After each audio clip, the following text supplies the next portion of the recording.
everyone, I'm Kayleen Pendarvis, and today we have a romance fiction that we are going to review. And the title is called Out from the Depths of Pain, and the author's name is Yvonne Miles. Hi, Yvonne. So now, guys, what do you think about when you see this cover? Do you see the happiness? For me, it's a yes. Also, I see a black eye. It wasn't that I noticed that at first, and I could be wrong, but upon further inspection, it looks like a black eye to me. Just a little closer there. So, furthermore, I also observed the characters looking towards each other with this loving glare. They're touching foreheads. They're feeling each other's vibes. It seems to be a perfect situation, but is it perfect?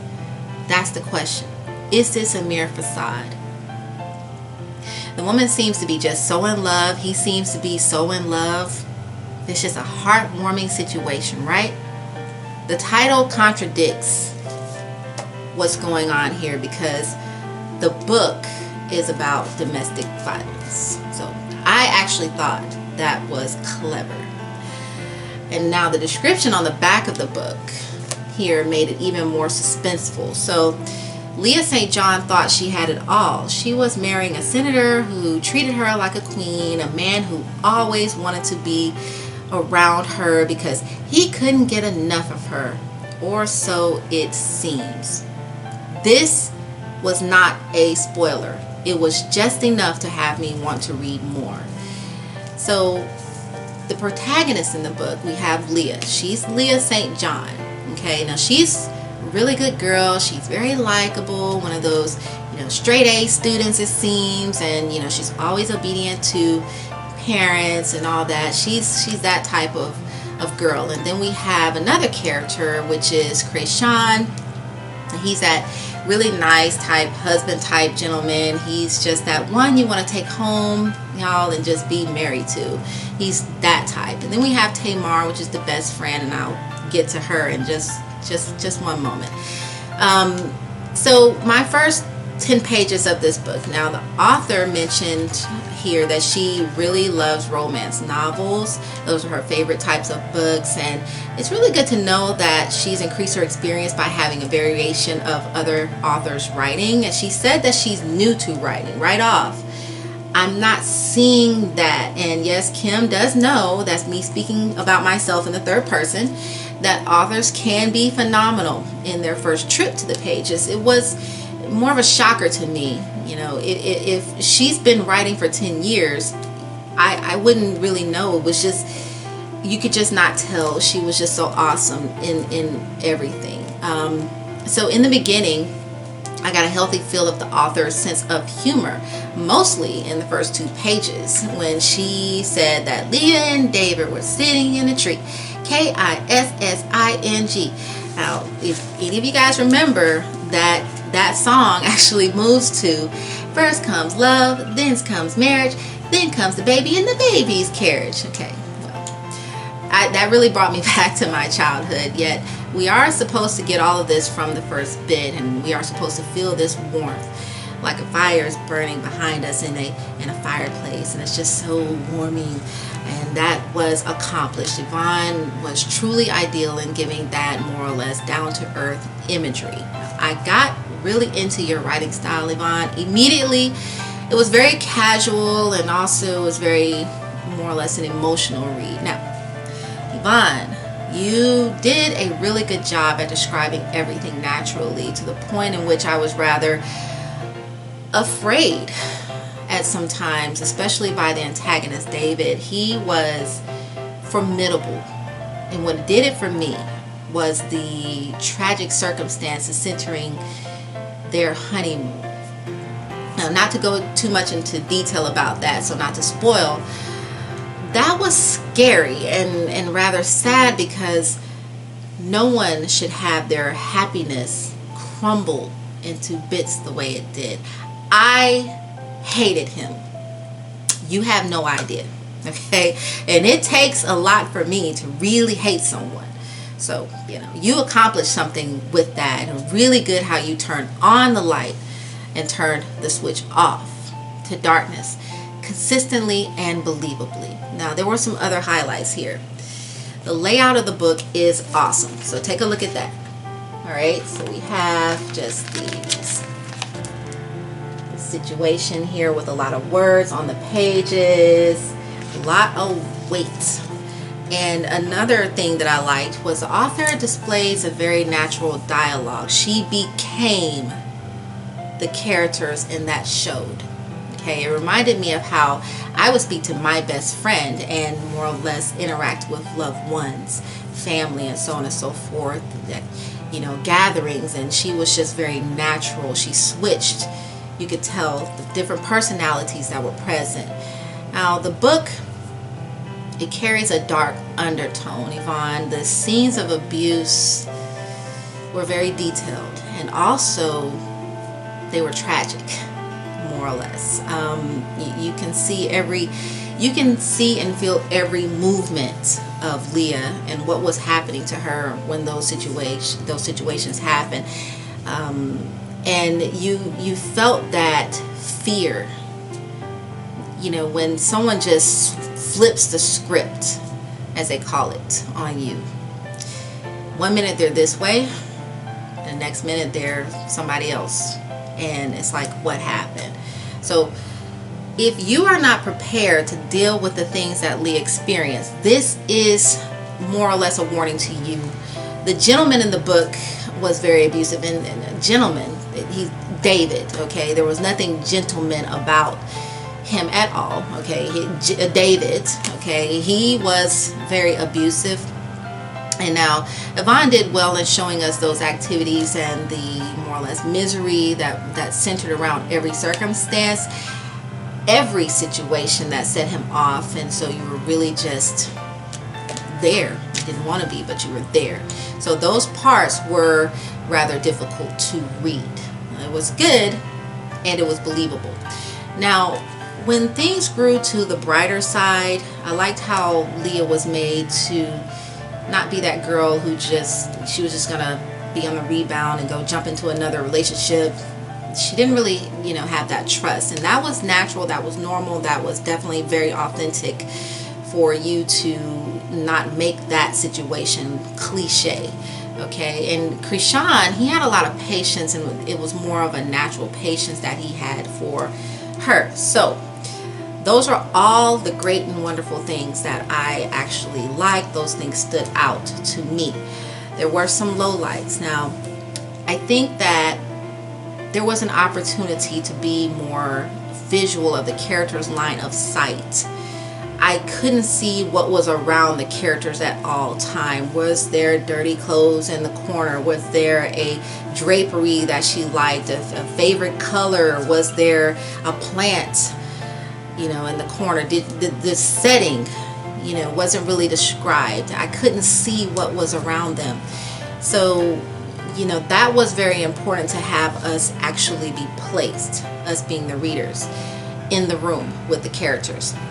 Also, there was some rushing to the next sequence. The author does not smoothly transition into the next scene. Now, that is a form of writing in which it's kind of like a movie, well, more or less, without the pretext. But I wanted to have that cushion, and I wanted to have that smooth transition as to why we are going here. And it was difficult to have the audience more or less see the background and or necessary dialogue that was building up to the change. Okay, now the author should have established as well a relevance before introducing what we say new characters and scenes. And there were one or two misquotations, a couple of indentation errors. I think also too that it's a little cliche having God in church mentioned. Please, no lightning. Okay, so the reason why I say that is because, and this kind of carried all the way to the end of the book, I could see how this was an intimation to have us see that Krishan, was a good guy. All right, but it's just that it's obvious that he's going to wait for her based on that. He's going to give her the patience, till she decides to come around. because of how he was raised. Okay, and he's going to have that, for her. So it kind of took away, when I think of God, Christian, I think that he's just automatically going to do these things, and he's going to be innately good. So the element of surprise for any possible thing to go wrong with how he was going to have that patience for her was taken. So that's what did it for me there. It wasn't there. Okay. And also too, the fact that he was a cop signifying someone who was going to rescue someone. And to me, that was a little bit, I would say cliche. Okay. Now, I was also thrown off when Leah said she was a domestic violence advocate, and I want to go into that part here. There was no pretext for that. We didn't know what she did for a living. Okay, her job just came out of nowhere, and when she said she was a domestic violence advocate based on how she was acting, and then she's rescued overall by this knight in shining armor who was going to free her from ever having to deal with being mistreated ever again.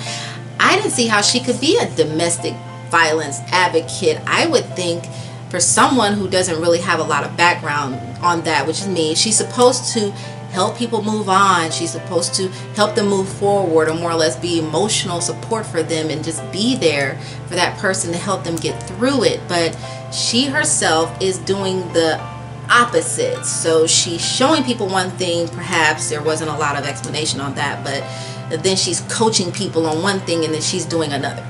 Okay, so that I couldn't wrap my fingers around that at all. So my overall opinion of the plot. Well, there were so many things that I would have said to David. Just said it to him, and then I would have left.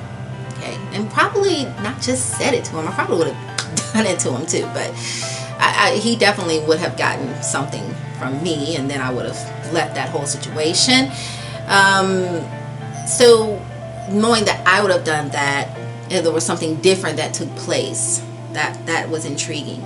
So still the book kept me wondering what's going to happen next. Now, I expected her, as in her being Leah, to help herself from this situation. So it was like those situations we read or hear about when we see people who are in the type of situation and they just don't leave. Very believable there. Now, something happened to David. I will not share what happened, but I just think it was too easy. He should have choked. He should have gotten run over by a bus. Okay, he should have gotten bitten by a Rottweiler. He should have gotten beaten down in a jaw-dropping fight to the death with the protagonist Kreayshawn, or if you just don't even want to use Kreayshawn or any real man. Okay, whatever happened to him, he got off way too easy. All right.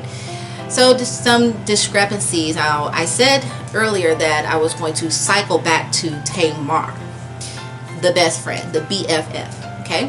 Now, David, Leah, married for a year and a half. Okay. Her BFF since childhood, her best friend, Tamar, to me, my thoughts reading this, she was not a friend. Okay. Her so-called best friend noticed something was wrong, didn't do anything.